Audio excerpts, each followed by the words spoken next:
Hello, my little artists. Oh, gosh, it's me, Minnie Mouse. And guess what?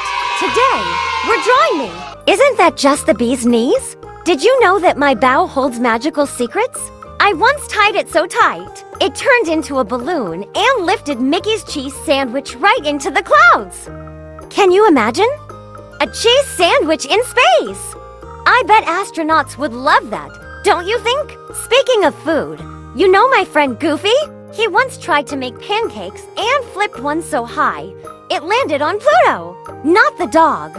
No, the planet. It's probably still floating around up there, looking for syrup.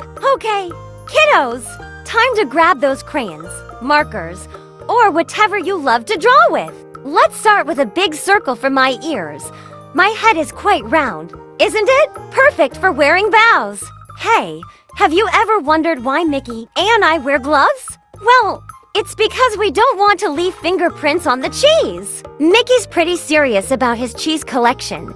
You know, now, don't forget hearts on my bow, big hearts. It looks so pretty. Oh, cookies. I could really go for some chocolate chip ones right now. What about you? Wait, do I smell cookies? Oh, it must be my imagination. Silly Minnie! Add my bow on top, make it as big and colorful as you like. And don't worry about making it perfect. Art is all about having fun and using your imagination. Maybe you can give me a rainbow bow or even polka dots shaped like stars. You're doing amazing, my little Picassos. Remember, every time you draw, you're creating a little bit of magic. Stay creative and keep smiling. Bye-bye.